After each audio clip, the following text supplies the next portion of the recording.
Hey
everyone, having a little trouble with the chat, so give me just a couple minutes.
All right. Oh, jeezy, crazy, man. It wouldn't be real if it wasn't live, right? Things seem to be working again. We have sound, we have video. I lost all my chat, so I did see Yosh was here, and was it Gecko? Was it Gecko? I can't remember if it was Gecko or somebody else. Let's see here. No audio. We should have audio again. I have returned. Yosh, yay! Okay. I think we're caught up. Are we caught up? Gecko, yeah. Okay. Let's do this. How are we doing here? I think we got it. All right, give me a second here to get my cups finished here. Just want to get them cleaned.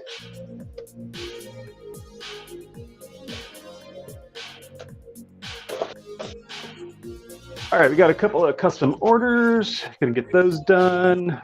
And actually, they are a little different. We've got a Mardi Gras and a Dorian Gray to do. So we'll get those done.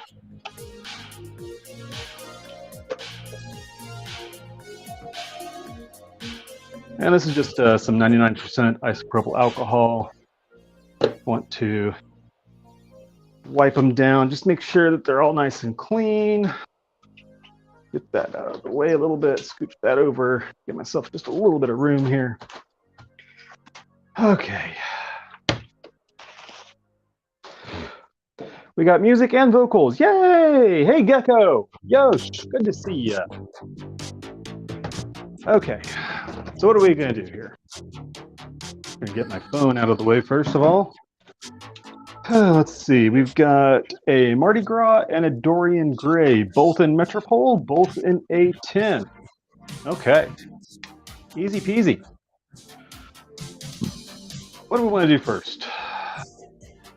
Let's do the Dorian Gray first. I like that one. It's a simple two-color pour. And let's see, where is my... There it is. I'll need my scale, and then I need my red.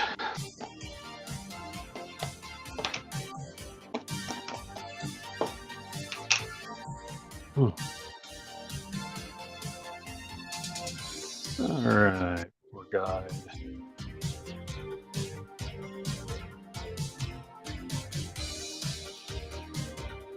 Where is it? There we go. And we just want to make sure we get our recipe correct. We're doing a Metropole. Okay. All right.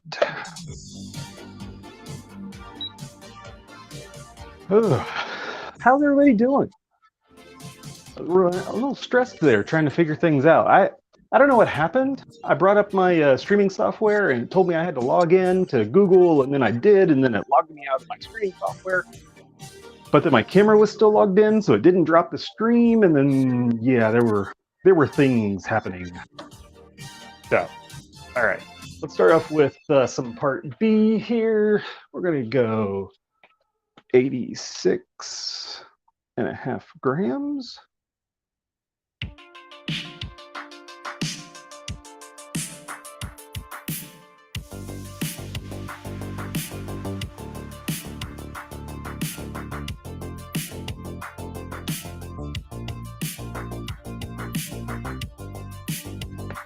There we go.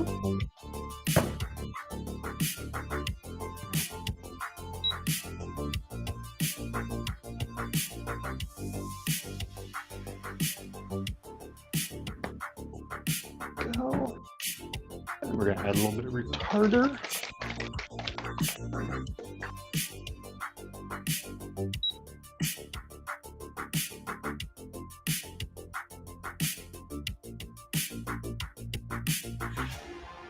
There we go. We'll get that mixed in.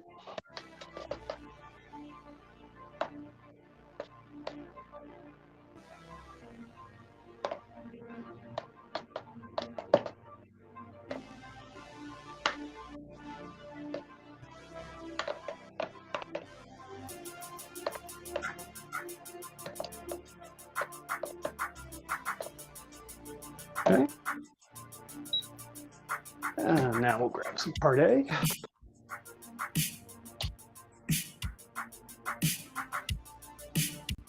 By the way, if you have any questions as we go along, just drop them in the chat. I'll be happy to answer them as we go.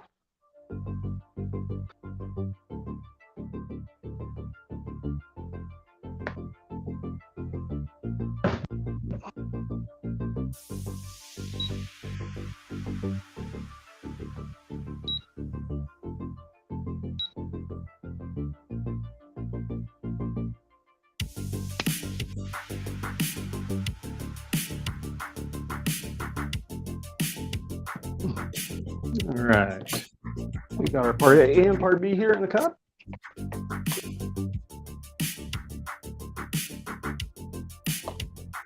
And we just got to get it mixed up. Where are we at? 148. Okay. So our clock has started.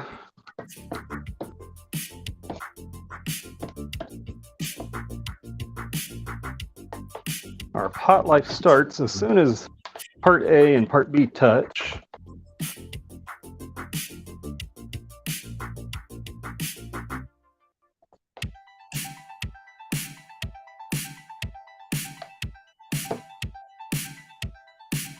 Straight down the sides, the bottom, get down in the corners. All right. And what are we at? About 240 grams, 230. Divided by 3 is 75-ish.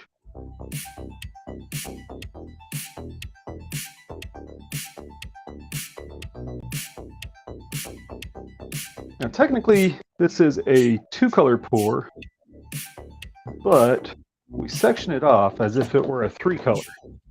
But we only need the 2 cups. Now, the reason being is because I want the transition point between the red and the silver to happen right about halfway down the length of the toy. And if I do it equal parts, 50-50 silver, 50-50 red, then the problem is that the volume of the base is bigger than the volume of the rest of the toy. And so it actually pulls the transition point way down, about 2/3 of the way down the toy. So by doing it 1/3, 2/3, I get the transition point right around the halfway point.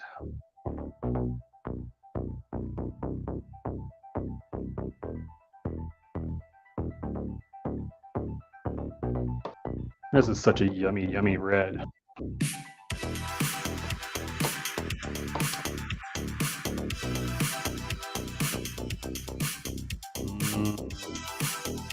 Deep red.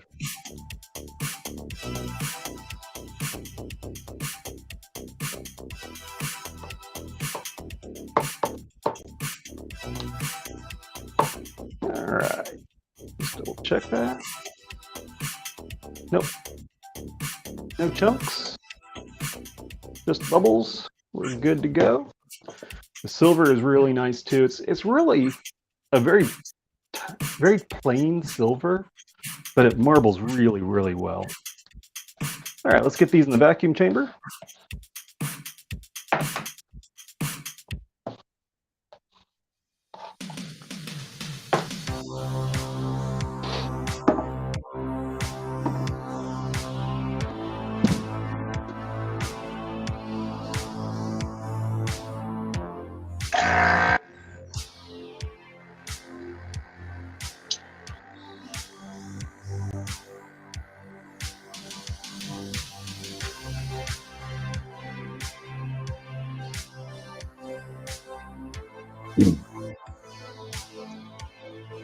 Ah, excited to see Dorian pour. Yeah, this is one of my favorites. Let's blow that up a bit. Maximize. What would be the work life or the pot life if you did not use the retarder compared to after you had the retarder? 1% retarder basically doubles it. I blend my silicones, and one of the silicones I use has like a 5-minute pot life. The other one has a 40-minute pot life. And when I blend them, I end up with about a 12, well, depending on what the proportions are. In this one, I'm using more of the 5-minute than the 40-minute. So it ends up at about 10 minutes pot life. So without the retarder, I would end up with about 10 minutes of pot life. With the retarder, I end up with about 15 minutes of pot life. It also depends on the temperature. It's fairly cool in here today, so I should get the full 15 minutes. We started at 48 after the hour, and it's been 5 minutes. We'll probably take another 5 minutes to finish well, it takes about 5 minutes to finish out the vacuum. So mixing and vacuuming takes about 10 minutes. And then I've got, about 5 minutes to get the pour done and get the squishies poured. Usually by the time I am pouring the squishies, I can feel the silicone starting to thicken up. And so I can tell I'm getting to the end of my pot life.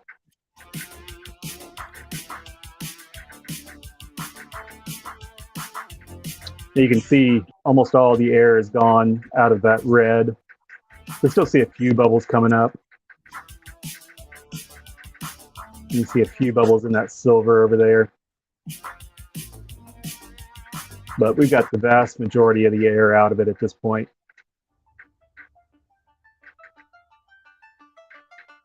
Yeah, Gecko, happy to help.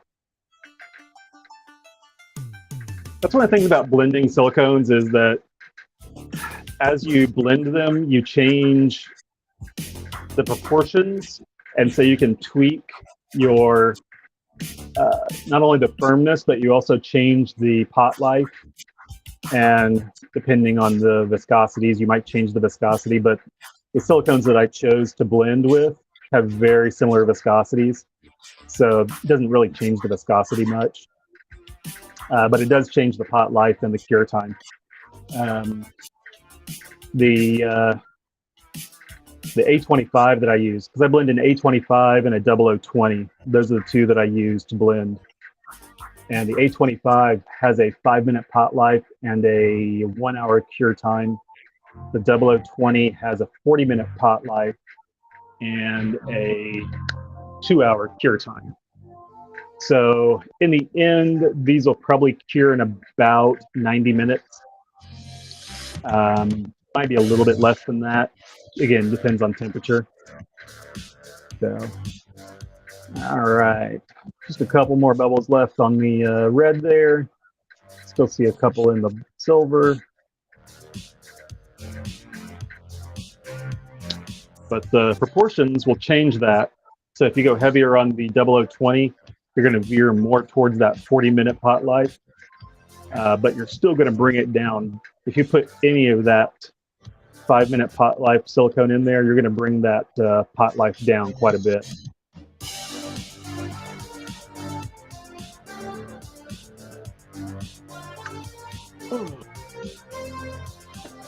All right.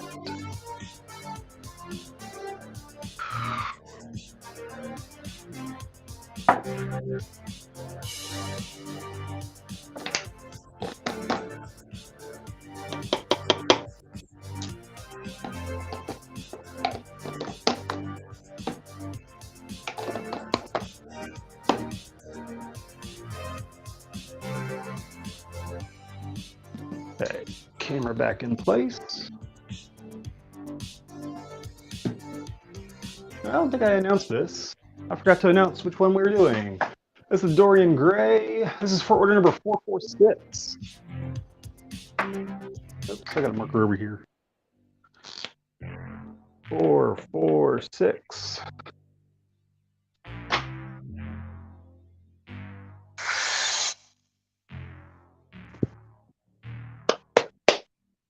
All right. Get this poured here in just a minute.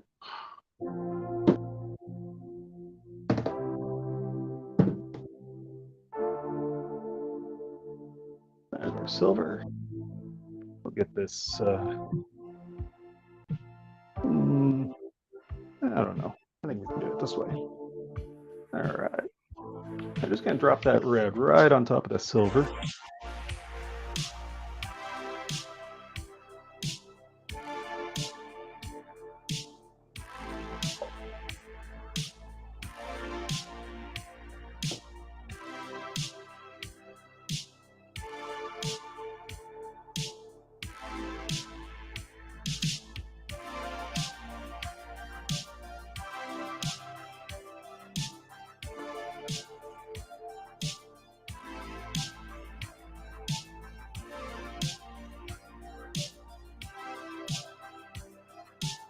There we go. And bring our mold in place. Bring our camera down. Order number 446. And we'll get our pour done.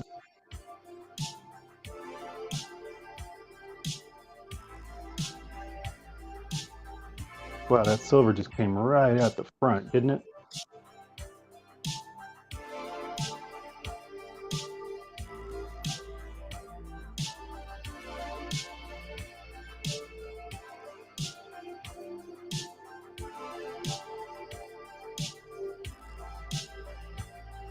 You can see we still get some of that red, even all the way down here at the base.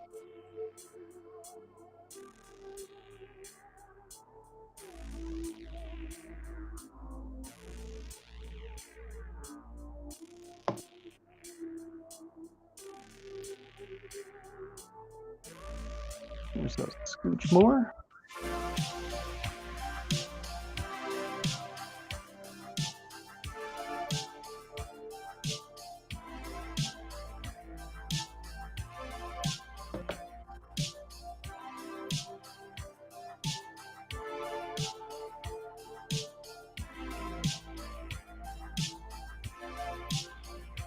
So let's do some fast food. What do you say?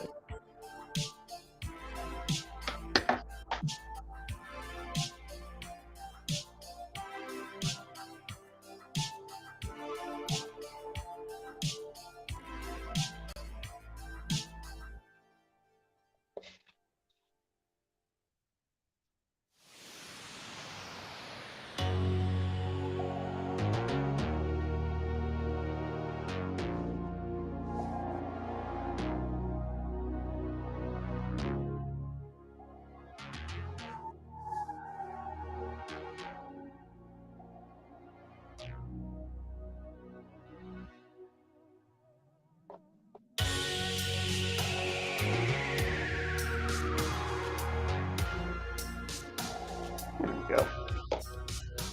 All right. Squishies. I ran out before I could make pizza. Do I have any? I might have enough there. No, I don't. I don't have enough there.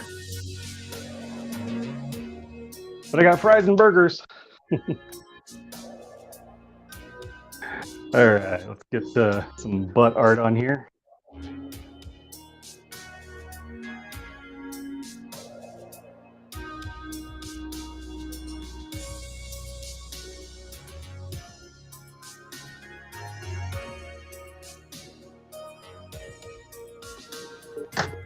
There we go.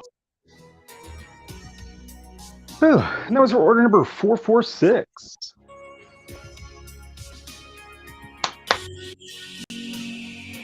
All right. So, I'm going to scooch this on back. There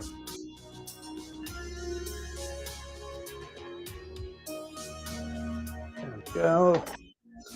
Again, always keep your cups with your mold. That way, if you have to do any troubleshooting later, you can. All right. All right, so that was order number 446. Dorian Gray, Metropole in A10.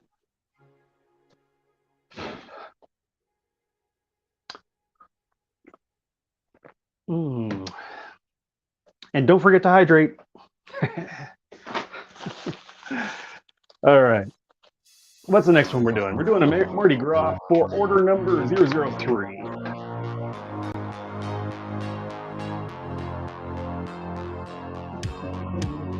I had a marker. What did I do with my marker? There it is. So if you have an order in and the last three digits are 003, then this one is for you.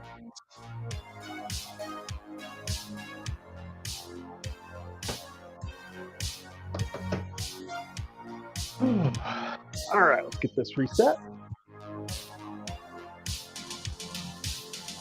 Get everything in place.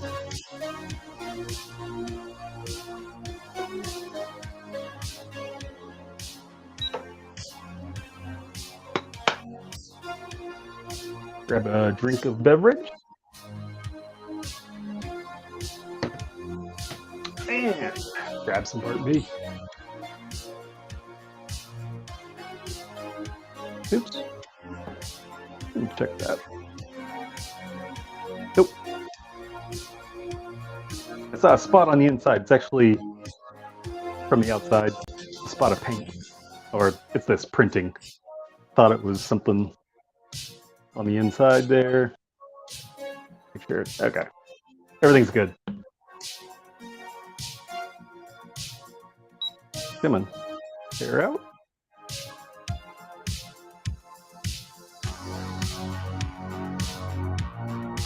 Actually, before I get my Part A in here, I need to get my pigments together. Forgot to do that part. But I can get my other Part B in here.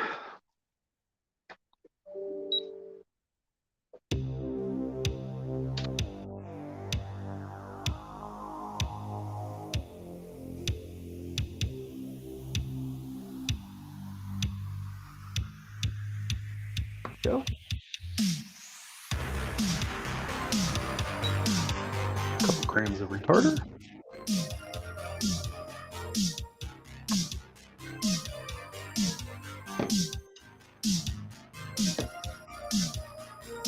And we mix. All right, so for Mardi Gras, we need purple, green, and gold.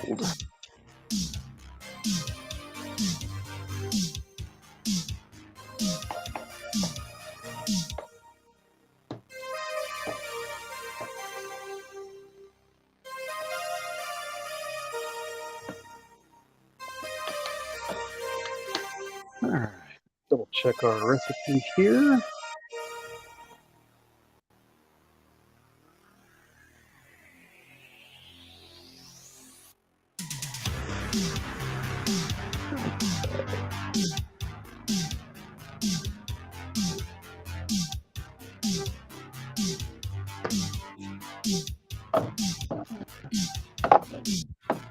Nope.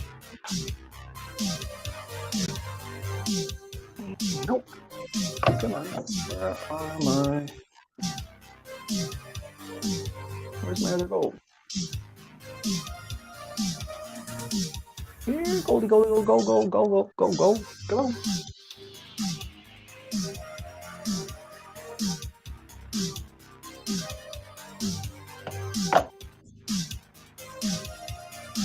Where is it?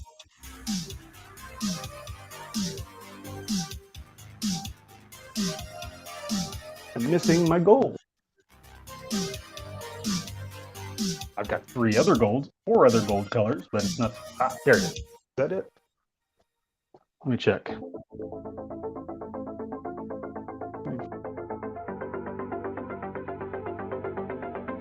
Yep, number 13. Okay. That's number 13. I thought it was a different one.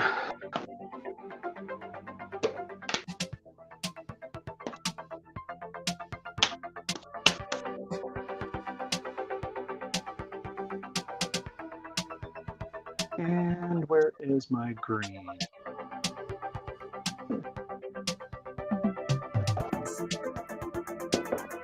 Oh, I'm not sure where it is, but I got the bag right here. So we can roll with that. Okay, we got our colors. This is the green we're going to use. There's our gold and our purple. We're off and running. Now we can get our part A in here. Okay. Oops.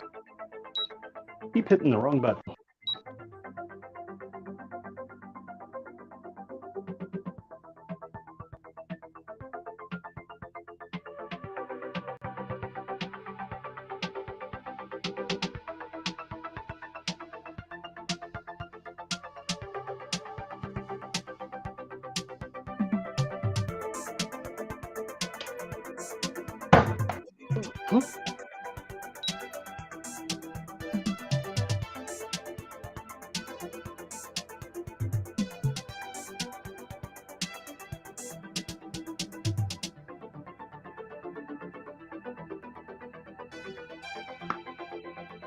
All right. We got part A and part B. Get those going. It is at 2:08 for 8 minutes after the hour. I just like to know so I can keep track of my time. Give that real good stir.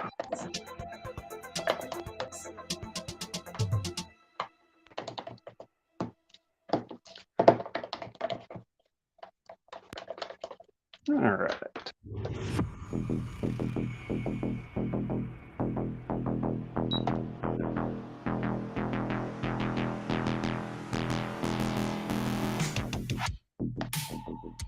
Okay.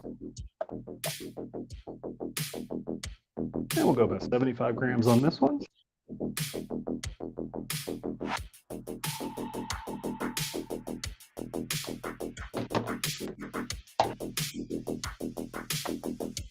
And again, these don't have to be exact.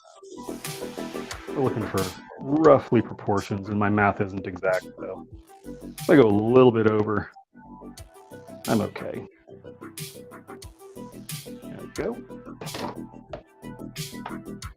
And now then, color number 1 is this purple.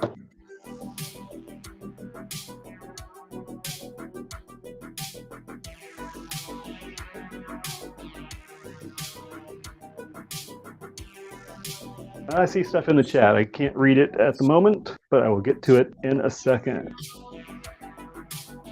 And be sure and scrape down the sides here because I've got clear silicone along the sides here. I want to make sure I get it all down.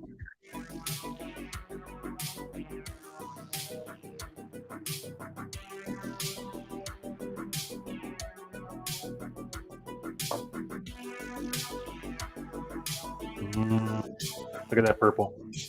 So nice. All right. Get that off to the side. Color number 2 is this gold.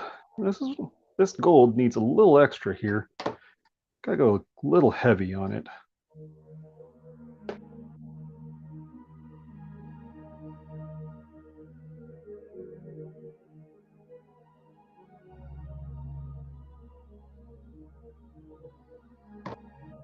Yeah. Nice rich gold.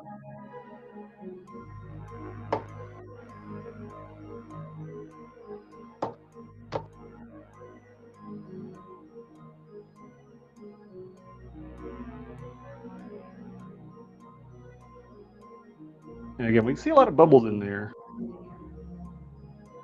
I don't see any chunks.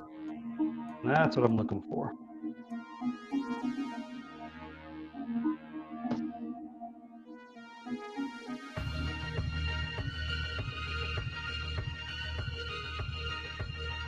I put a lot of pigment in there, so I'm really kind of being cautious here. A lot of pigment makes it real easy to develop chunks. So, but that one looks good. All right, let's get this green going.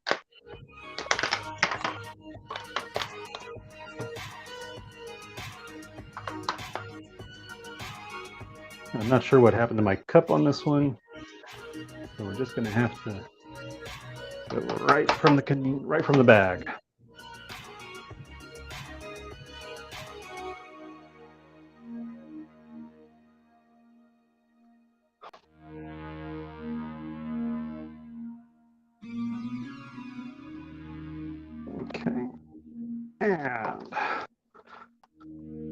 Get this in the vacuum chamber. Somebody said candy apple red earlier. This is almost like candy apple green. This beautiful green. All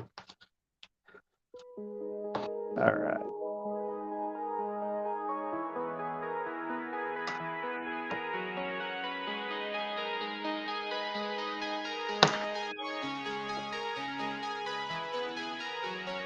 We'll get these in the vacuum chamber, and then I'll get to those comments in the chat.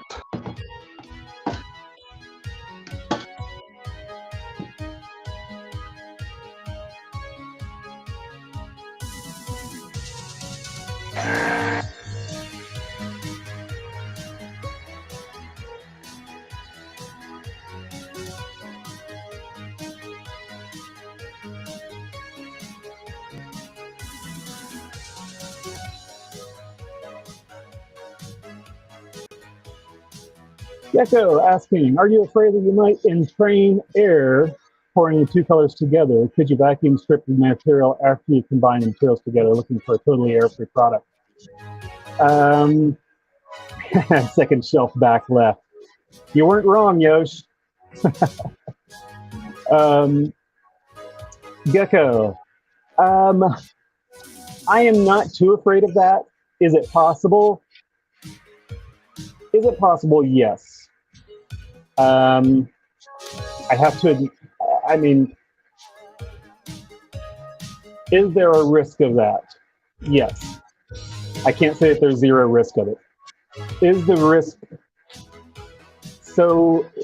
risk worth worrying about? No. I'm actually more worried about, on certain molds, I'm actually more worried about trapping air in the shape of the mold than I am the air getting trapped by combining the two different silicones together. Number one, because I'm pouring them together, it's a fairly thin stream, which is going to break up any air. Technically, yes, you could have some that gets trapped underneath, but again, it's a fairly thin stream, so it's going to be minimal if it is in there at all. But also, when it gets poured into the mold, it's also again a fairly thin stream, which is going to reduce the chance that there are bubbles that get trapped in there. I've been doing it long enough that I have a feel for it, and I've done so many of these that I just know that it's not going to happen. Can I say there's zero risk? No. If it were a higher viscosity silicone, say the dragon skin, I would be much more concerned. This is a fairly low viscosity silicone. If you want to get into the meat of it, this silicone runs at about 3,800 centipoise. Dragon skin runs at like 23,000 centipoise. So, it's 3,000 centipoise versus 23,000 centipoise. I would be much more concerned with dragon skin because the viscosity of that is going to trap air much more readily than something with a lower viscosity. Given my experience, given my process, given the viscosity, I'm not that concerned about it. And also, everything goes through a final quality check. And if there's a bubble in it, I toss it. Actually, I'm going to go grab one. I'll show you. I'll show you what happens. And this is actually, well, I'll explain. I'll explain in a second. Oops. Sorry for the mic noise. I'm dropping it all over the place.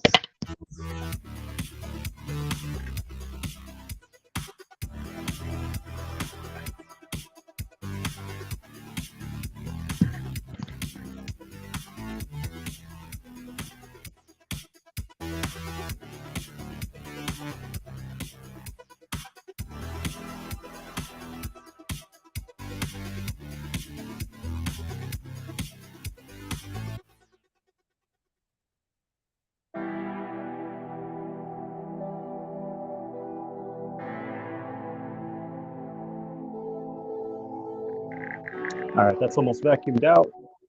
I have visual aids here. I need to get this pour done, so we'll come back to these in a minute. But we'll talk about bubbles in just a second. All right, let's get our mold here.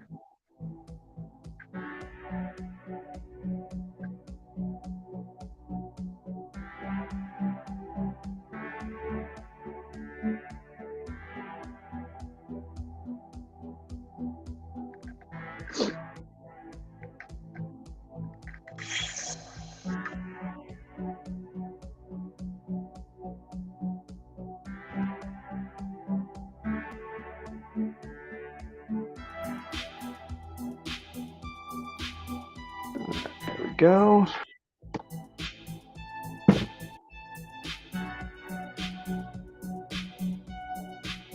So we have our purple. We're going to drop our green right on top of it.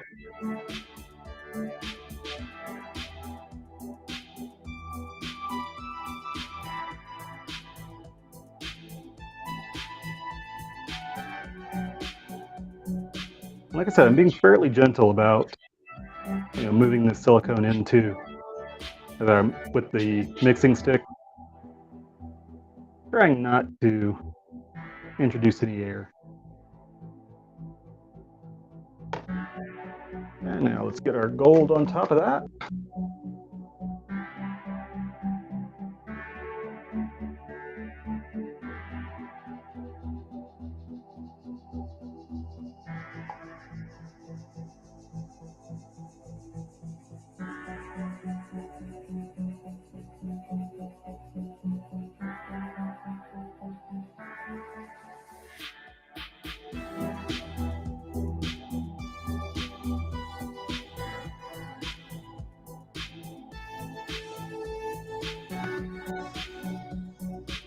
Scooch that off to the side. Get our camera reset.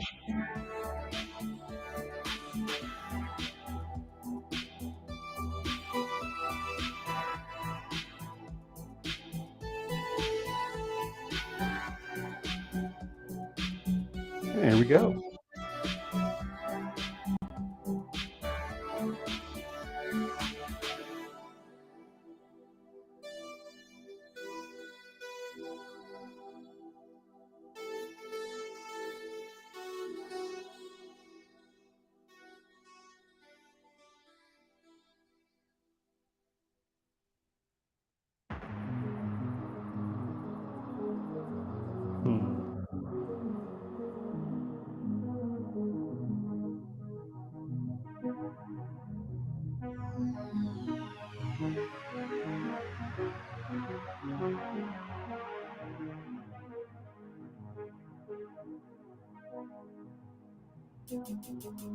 I'm not sure if I'm going to have enough here.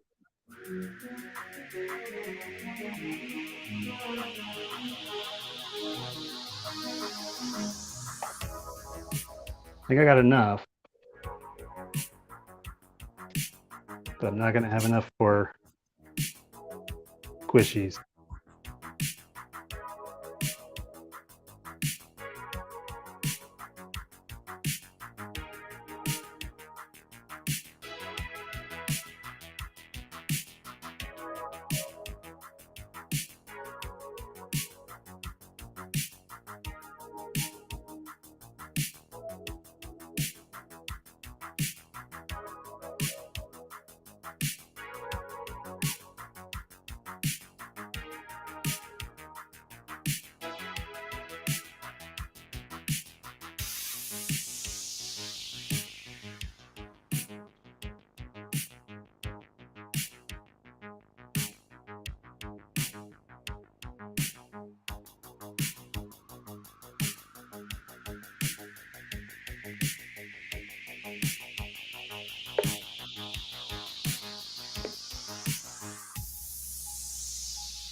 Yes. Are some pigments heavy in weight? Do you ever get any accidental color shifts due to it?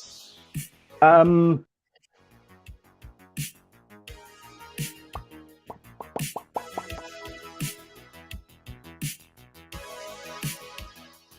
Interesting question. I think I understand what you're asking in the sense that, like, are you talking about settling? Are you talking about difference in density, where the pigments settle to the bottom of the mold, so to speak?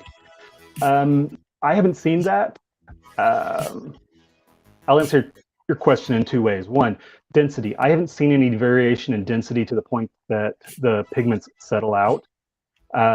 The issue there is that, number one, the pigments are fairly light. They're actually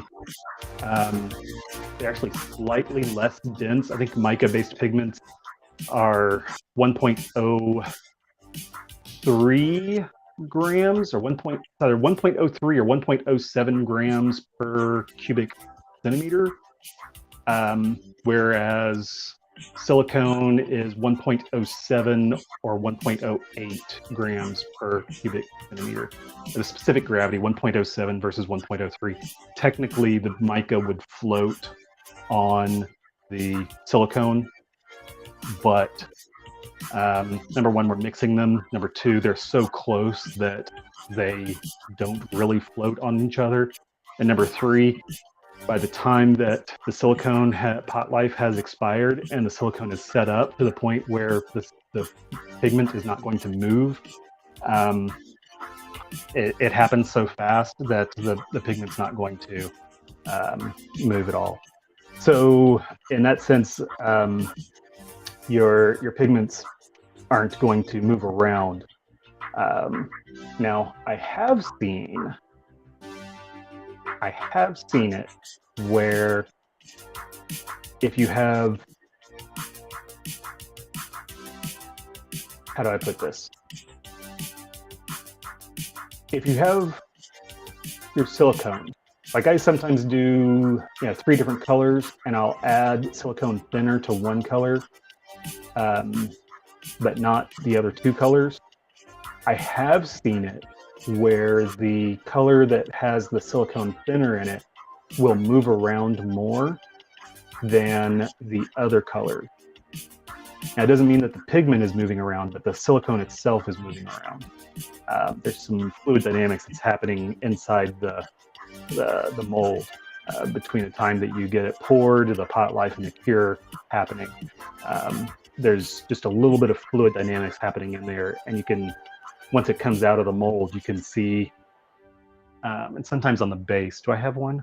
I don't know if I have one where you can see that.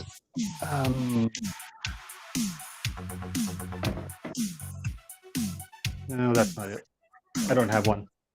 Anyway, you can kind of see what looks like, it almost looks like a bloom of color that happens right in a specific area. And what's happened is that the silicone with the thinner in it is just slightly less dense, and it comes up, tends to kind of blooms up, and you see this bloom of color, of a specific color in a specific area. Anyway, it's just the silicone moving around, not that the pigment has moved or settled out. So it's kind of 2 different answers. One is that the density of the pigment and the silicone are very, very close. Number 2, that the cure happens fast enough that the pigment doesn't have time to settle out. Yeah, then the question about bubbles. Let's get the camera reset. This is an extreme example. This was a pour that the time got away from me, and I was in a hot studio, and when I did the pour, I could tell that the silicone was popping off on me. My pot life had expired. So I knew this was going to be a bad pour, and I cut it open so we could see the bubbles. But you can kind of see right here along this edge here, that's where the bubbles ended up happening. Now, these are very specific locations also. There's those. But you can also see there's nothing else. There are no other bubbles in here. They're very localized, they're very specific, and that was because the viscosity of the silicone had increased to the point, because of the end of the pot life, that it was trapping air in there. But even all the way up in here and even into the tip here, there are no bubbles. So, but also, before I cut this open, put this back together a little bit. Before I cut this open, come on, go back together. There we go. If you flexed it, let me do this. You watch right here where my thumb is. Watch right there, that purple spot. If you flexed it, you could see that it kind of puckers, and that tells you that there's a subsurface bubble there. Now, it's subsurface, so technically it probably wouldn't have caused a problem for anybody. And even down here, there's another subsurface bubble here, right there. And again, you can see it puckering right there when it folds. So, I could take this and I could do this to it. I could see the bubbles puckering like that. And so I knew that there are bubbles inside this. And yeah, even so, all the way down through here, all those color transitions, all the layering that's happening up in here, all the layering that's happening up in here, there are no bubbles entrapped there. So again, I'm not too concerned about it. Again, I have to say, is there a risk of it? Is there zero risk that you could trap bubbles? I have to say no. There is not zero risk, but experience and cutting open pieces like this, I can tell you that there are no bubbles trapped inside. This one just happened because time got away from me, and it was so hot in here that my pot life was shorter than I expected, and so it popped off on me. And but I saved it for teaching like this.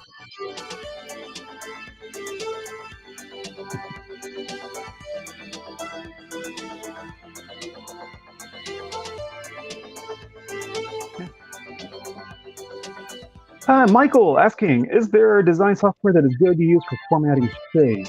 I have some awesome and ridiculous ideas I'd like to draft and no idea what to use. Okay, basically you've got three choices. You've got Blender, which is free. They do have their new sculpting mode, which can be interesting. I played with it a little bit, but I'm not a big fan of Blender. It just doesn't work for my brain. If you're really into the sculpting mode, ZBrush is a great option. That one is not free. Then you also have, if you're into more sculptural or architectural or less organic shapes, like my Metropole, then Fusion 360 is a great option. I've also heard good reviews of Nomad. If you have an iPad, Nomad is supposed to be really good for designing as well. So technically, I guess there are four options there, but one of them is fairly specific to use case. If you've got an iPad, Nomad is an option. Otherwise, Fusion 360, ZBrush, and Blender are pretty much the three that are going to be what people are using. I have heard, I can't say I know of somebody, but I do, maybe. I don't know if she does or not. I think she does everything in Blender. Maya is another option, but I don't think it's right. I think yeah. It's a possibility, but I wouldn't recommend it. What about 3ds Max? I don't know about 3ds Max. I think 3ds Max is more for scenery and terrain. But, the big three, ZBrush, Blender, and Fusion 360. And they all have kind of their very specific use cases. And then Nomad if you have an iPad. You're welcome, Michael. All right. Other questions? Did you like my visual aid? It just so happened I happen to have one. But I know I love kind of diving into these as we kind of see, you see my cut lines and everything, but seeing those patterns on the inside there, it's really, really cool. But you can really get in there and see what's happening in the fluid just folding in on itself and the colors. And it's really interesting when you think about these all have the same viscosity. They just happen to be different colors, and you kind of wonder, why don't they mix? And it has to do with the viscosity. The viscosity is high enough that they don't want to mix. They kind of want to layer on top of each other. But yeah, you can kind of see there's that bubble.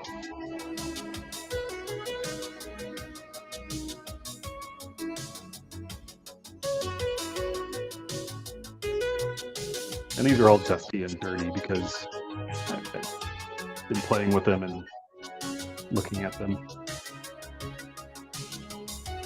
I got dust all over them now and other pigments.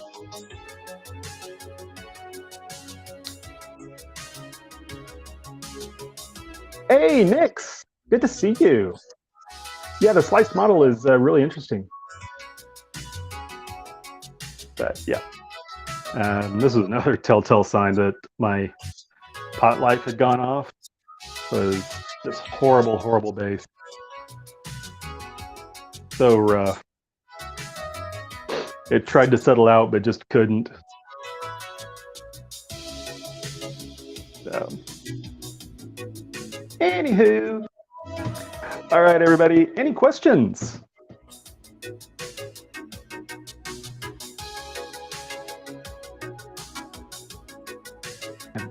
These fine little layers that happen right at the beginning, and then they just kind of build up.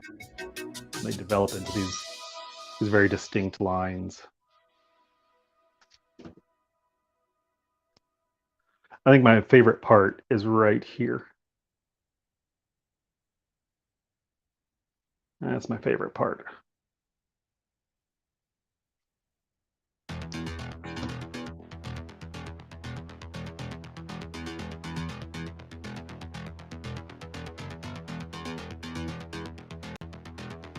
All right, any other questions?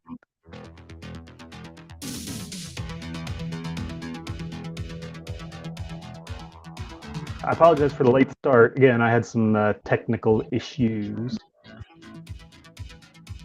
Yeah, it does. It almost looks like a fingerprint. All right, everybody, grab your beverage and hydrate.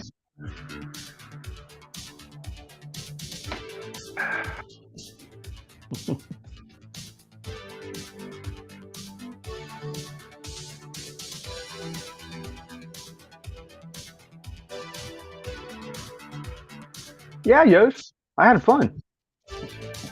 I've got another pour to do. I'll probably do it tomorrow. I've got a couple of appointments. I have to look at my calendar. I've got 2 appointments tomorrow. So I'll try to schedule that. Probably be in the afternoon, mid-afternoon kind of thing. So I'll probably do another pour tomorrow. Get that booked in. Yeah, if you like this kind of stuff, give me a subscribe on YouTube. If you don't, I don't care. I mean, I do this because I do it, and I do it because I enjoy it. If you want to learn more about how to make toys, I do have a website, imakesextoys.com. That's my site for teaching about making toys. If you like my toys and you want to order some, I do have a website for that too, amavidi.com. And I'm also working on a course. I'm about halfway done with it at this point. So I'm going to have a course on teaching people how to make toys and take it from very, very beginning to all the way getting into 3D modeling, 3D printing, making your molds, making your pours, blending silicones, all that kind of stuff. Wally Pop, I've never worked with silicone, but always thought making sex toys would be fun. Do you have any advice for how I could get started practicing with silicone without breaking the bank? If it's just going to be a hobby, it's a fairly expensive hobby. Now, do you want to just play with silicone? Because that can be fairly inexpensive. Because you can just go to Amazon and order some EcoFlex or some dragon skin. You're going to spend about 40 to 50 bucks for a little pint container, or pint containers like these. This costs you about 40 or 50 bucks. And then you can get some silicone molds from your local craft store or from Amazon. Probably be cheaper on Amazon, but I get these at Michael's whenever they go on clearance. And you can pour silicone that way. Now, I'll say that you can do stuff like that, which is just open pour mold, and you can make squishies, and that's no problem. If you want to make toys that are going to be used by somebody, you must have a vacuum chamber. You must. And you also have to have a vacuum pump. Get my camera back there. Vacuum chamber, vacuum pump combo is going to run you, $200 to $300. So that's a expense. So yeah, it kind of depends on how you want to go about it. If it's just a matter of playing with silicone and kind of learning how to make molds and things like that, you can do that without buying any equipment. But if you actually want to make toys that somebody is going to use, you got to have a vacuum pump and you got to have a vacuum chamber. I usually tell people, just to get started, plan on spending $300 to $500 minimum. If you want to add a 3D printer into that, bump it up to $1,000. I have go to imakesextoys.com, and there should be a link someplace that says a gear list. I think it may be on the right side in the sidebar, or if you're on mobile, it may be down at the bottom. But click on the link that says get my free gear list. That gear list will give you an entire list PDF of all the things that you might want or need as far as silicones, supplies, things like that. Even has recommendations for vacuum chambers, vacuum pumps, all that kind of stuff. And also on the website, there are pages that have recommendations for 3D printers and recommendations for vacuum pumps and vacuum chambers. Also some discussion about vacuum gauges and why do we vacuum silicone, and there's a whole lot of stuff on there. imakesextoys.com. Check it out. And I mean, there's a whole lot we could go into there. It was kind of just a question of how deeply do you want to go into it without breaking the bank. Michael, you are very welcome. Yeah, definitely be a hobby, 3D print, resin print quite a bit, and sort of be an extension of that idea to get comfortable for investing back into vacuum pump. Yeah, if you just want to get comfortable with the idea of dealing with silicone, and it's actually very easy, you can just get some EcoFlex or some dragon skin, both of which are platinum cure. And again, I have a whole article on why we use platinum cure silicone. Number one, it's body safe. Tin cure silicone is not body safe, so you can't use it. EcoFlex and dragon skin are the ones from Smooth On that you can use. Yeah. Anyway, imakesextoys.com. Go check it out. Fundell, what colors do you have the best experience with? I do like my mica-based pigments. I really do like them because they layer and marble really, really nice. I do have some silicone-based pigments, and they're very intense, but they don't marble. So I'll pull one out here. This is just a black pigment, and this is just a straight black silicone-based pigment. It does not marble at all. So if you're just looking for a flat color, then your silicone-based pigments are great for that. But I love my mica-based because they do marble really, really nicely. All right. Anything else?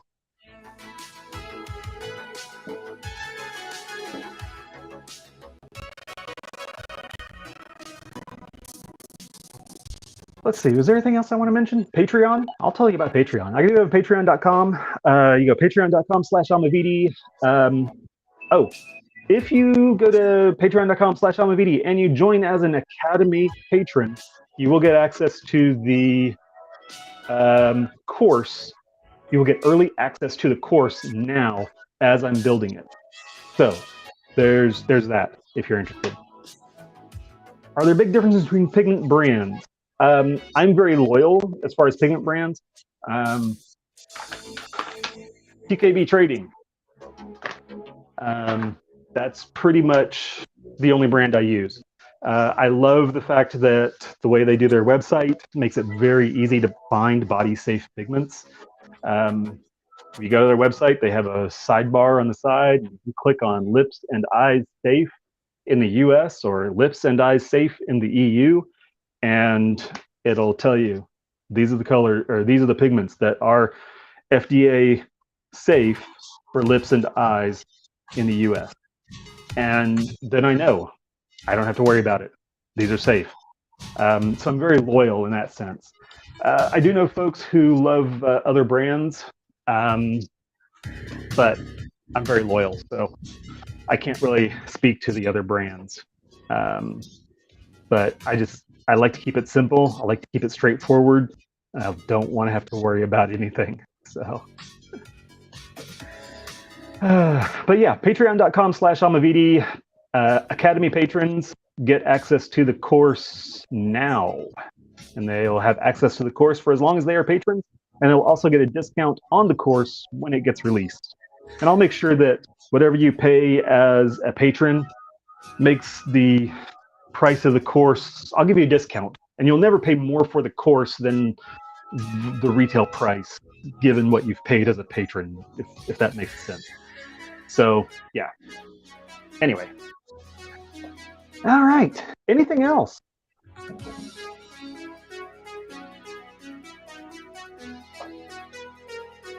What do you think of the music? All right, everybody. I'm going to wrap this up. I'm going to be bringing back the live streams. Sunday night live streams will be coming back in February. So keep an eye out for those. Sunday nights at 7 o'clock Central. I'll be bringing on lots of guests, other makers. Nix, who might still be in the chat, doesn't know it, but Nix is on my list. He made my list. All right. Oh, yeah, you can plug my Twitter account. Twitter.com/Amavidi. Just search for Amavidi on all the different things. AMAVIDI. AMAVI. That's not what I want to do. I'm not trying to end the stream. I don't want to do that. I want to type in here AMAVIDI. Amavidi. Search for Amavidi on all the things and you'll find it. So,